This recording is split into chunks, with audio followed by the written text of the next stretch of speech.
Joel Berman dictating a short story, Astronautical. The Apollo flight to the moon had been a shining success for astronauts Gary Parson, Mary Cappelletti, and Jonah Ubeldorf. Mary and Jonah had landed in the Ramses Highlands, leaving Gary aboard the ship. The two had spent 8 hours collecting samples, returned to the ship, and begun the 238,900-mile return voyage to the Earth. Everything had gone perfectly, like clockwork, and the three were cheerful as the capsule sped homeward. There was the second trip for Ubeldorf, and the first for the other two. The launch had been televised along with several segments of the journey, and the problems of the Apollo 13 mission had long been worked out and eliminated. They expected the 3 days' flight home to be uneventful. There were no problems until the last day, when they were making the final preparations for re-entry. Mary went through the protocol, and at step 16, relaxing the prototroxine valves, which consisted of pushing a button and opening all 6 valves, there was a loud clank and a noticeable jarring motion in the capsule. She turned toward the captain, who looked at her intently. "What was that?" Jonah asked. "I don't know," said Mary with a concerned look. "I just opened the prototroxine valves, and then the noise and the sound." Jonah and Mary looked at the computer and all the monitors. No major problems recorded to the power sources, the oxygen level, CO2, absorption, heat shield, all appeared functioning well. Then Gary spoke up. "The prototroxine valves, only 4 of them opened." The 3 astronauts looked at the monitors and then at one another. Jonah turned on his microphone and spoke to Mission Control those words which no pilot had needed since the Apollo 13 mission. Those words no one wanted to hear. "Mission Control, this is Apollo. Jonah here. Houston, we have a problem." There was silence for a split second, and then followed a rush of questions and answers, with the final report concluding. "Looks okay for re-entry, Jonah. You'll have some control problems and will land in the Pacific 800 miles from the scheduled touchdown location. There may be some problems with retrieval, and we recommend that you keep your spacesuits and portable oxygen containers on until you are picked up after splashdown. We repeat, there is no danger, and the landing should be without any problems. You will have to open the hatch and get out of the capsule as soon as possible after you land, because of the damaged prototroxine valves, which may cause gradual flooding and sinking of the capsule. If you're out of the capsule in a couple minutes, there will be no problems. You'll be entering blackout in 240 seconds. The 3 astronauts glanced at each other, and Mary smiled as she reattached her helmet to the spacesuit and hooked up the portable oxygen. Jonah smiled back. Just a tiny glitch in an otherwise perfect mission. All 3 touched fingertips and then strapped themselves into their seats for the final conclusion of the mission. Then they could see the fiery re-entry flames ricocheting off the heat shield, passing the windows of the capsule as they sped towards the Earth. Finally, they experienced a sharp jolt as the parachutes deployed, and they felt themselves floating downwards towards the blue Pacific waters.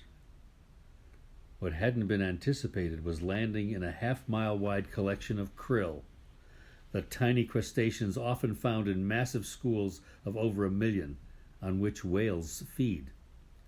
The capsule came down in the center of the massive school of krill, gently plopping into the water and then righting itself.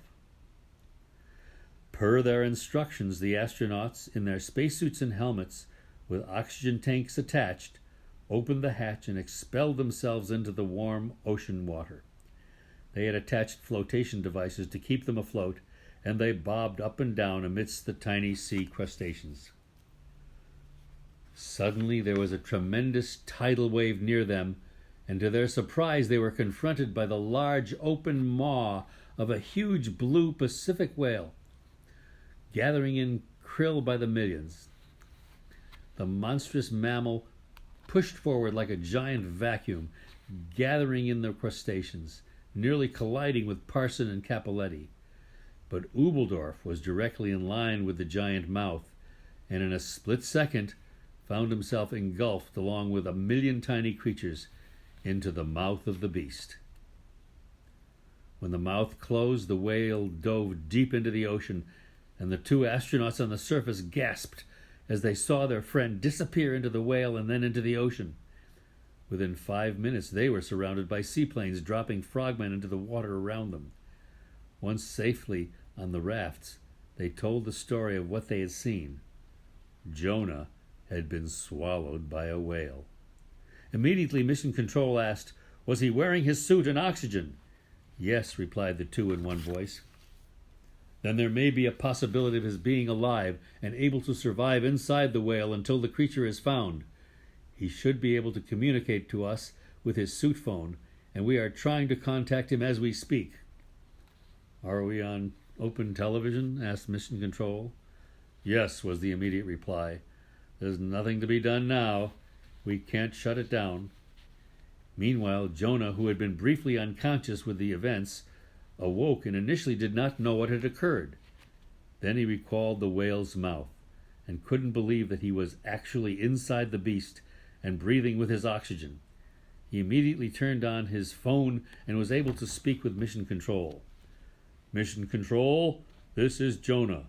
Believe it or not, I'm alive inside this whale. What can be done to get me out?" "Mission Control here. We read you loud and clear, Jonah. We are tracking the whale. Have to be careful it doesn't sound and go deep, though your suit should protect you. You have 6 to 7 hours of oxygen left, and 2 ships are closing in on you. One of them has a harpoon-type gun, and as soon as we locate the whale, we'll kill it and take it aboard." "Roger," replied Jonah, composed and acting the way he had been trained for any eventuality. He replied, "I know you guys are trained for any problems, and this is a whale of a problem." Mission Control didn't quite know how to respond to that humor, but merely said, "Good man, Jonah. They got you out in the Bible. We'll get you out now." The reality of the situation was that the men at Mission Control had no idea how they were going to get him out as they looked from one to the other. Ideas were bantered around as the 2 ships converged in the center of the krill looking for the whale. It was gone. Inside the whale, Jonah realized that there was nothing in the books about retrieval of an astronaut from a whale, and he nodded to himself, recognizing that all the astronauts knew they might not survive their mission, and lived with that possibility. Time passed. First 1 hour, then a second. He glanced at the oxygen tank and realized he had only 4 hours left. If he was going to get out, he'd have to figure out something by himself. The whale was moving deeper into the ocean, and he felt the effects of the pressure on him even in the suit. Then the whale apparently started rising to the surface, and Jonah felt a tremendous urge to pass flatus and relieve the abdominal pressure. He did so into his suit, and then it came to him. He edged toward the front of the huge mouth, opened the release valve on the oxygen tank, and the compressed air exploded out of the tank into the beast's huge mouth. The whale had reached the surface and, feeling the pressure, opened its mouth, and an explosive burp emanated, forcing Jonah and 1,000,000 little crustaceans into the air. The whale snapped its flukes and dove into the sea. Jonah landed on the surface, flotation device intact, and quickly removed his helmet since there was no oxygen left in the tank. He held the phone attachment to his lips and called out, "Jonah here. Whale there. Pick me up." "We see you, Jonah. On the way. Over and out." And over international television the world heard, "I owe it all to a fart and a burp. Apollo's signing off."